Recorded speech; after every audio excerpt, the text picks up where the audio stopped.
said that, I can't even really complain about how Bunny Senpai plays towards just embracing the meta and just hoping that its potential audience will just get where it's coming from. But of course, I'm going to end up finding a way to complain anyway. So let's talk writing.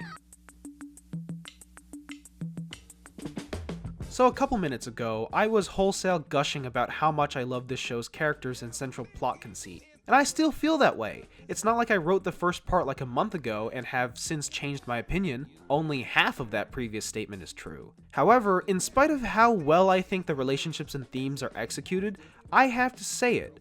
This show's writing is peak light novel.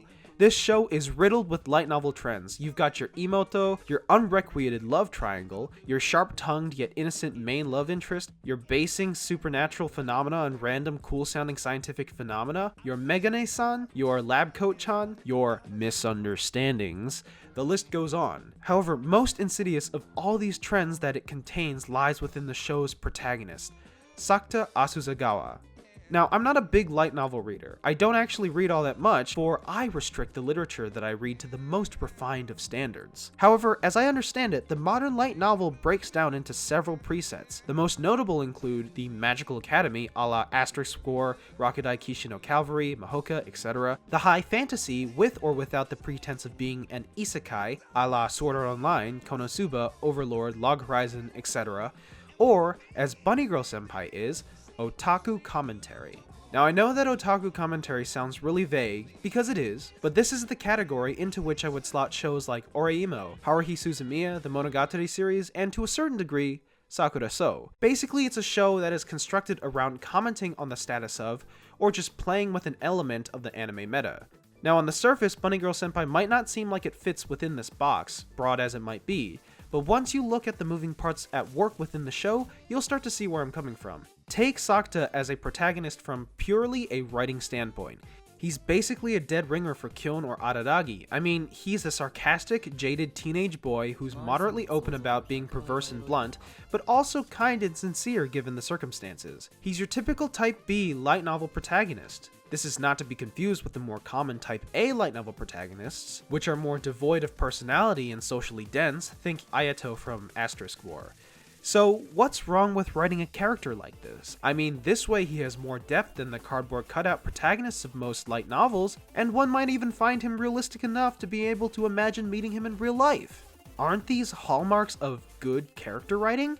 Well, technically speaking, yes. There's nothing wrong with doing this, but it's just a ridiculously pedestrian way to write a character. After all, this type of character still serves as a stand-in for the audience within the story. Unlike the Type A's, who are completely blank slates and thus allow the audience to imagine what they would do in their shoes, Type B's are the result of aggregating widely relatable and empathizable elements into a personality. Thus, of course they would seem like reasonably realistic people because they were created to give the audience surrogate commentary in the first place. Bolder, more distinct examples of characters like the cast of Neon Genesis Evangelion and Koi no Katachi have clearly defined personalities that are unique in ways that are compelling to watch and learn about, while still being grounded in reality. However, that doesn't mean a character needs to be as complex as Shinji Ikari in order to do this. Take Tamako from Tamako Market. She was about as basic a character could get. She was single-mindedly focused on making mochi every waking second of her life, save for some basic high school girl stuff here and there. However, in giving her this distinct character trait, quirky as it is, gives me as the viewer a reason to become interested in her as a character for her unique personality, rather than just drawing me towards her because she is relatable in her actions and mannerisms, and hey, she does exactly what I would have done in that situation. Tamako Market mainly focused on creating a comfy atmosphere for its viewers, so it was content to leave Tamako's personality traits as merely quirks. However, Tamako ended up becoming grounded in reality when Mochizo confesses to her in Tamako love story. Suddenly, this shock in her life comes into conflict with her quirky mochi obsession, and we get to see her react like an actual person would when suddenly ripped out of their comfort zone. Also, some nerd made a video documenting when exactly this happens in that film and what that scene within the film ended up accomplishing for the characters and story in doing that, so maybe check that out. Like, you don't have to or anything, but it's It's out there, I guess. Okay.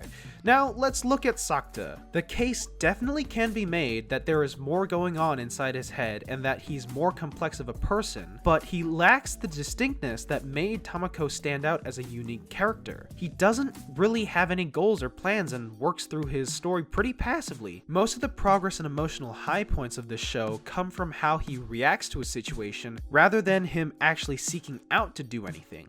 Mai approaches him and thus makes him fall in love with her. Tomoe approaches him to be her fake boyfriend and thus ends up falling in love with him. Ryo confides her feelings of unrequited love in him and thus ends up relying on him to help her through her supernatural crisis. Once again, there's nothing wrong with writing a story like this, but it limits your protagonist from being memorable and iconic to a safe and comfortable vehicle by which a much more interesting narrative is told. But writing is only one aspect of a show. There's so much more to anime than just the characters and tropes it employs. It could visually dazzle the audience with flashy animation or interesting camera angles and shot compositions only possible in animation. It could emotionally imprint itself into the subconsciousness of the audience with a great soundtrack. It could even leave a visual and cultural footprint by having some unique and skillfully crafted character designs. It could just have a tight production. It could. And, dear viewer, I believe we're going to have to continue this in part 3 of this video. So, once again, I'll try and get this out as fast as possible. But until then, if you want to support me and make sure that I can get this out on time, you can go to patreon.com/ just kidding, I don't have a Patreon. I do this for fun. Anyways, here it is. Have fun. Happy holidays. See you later.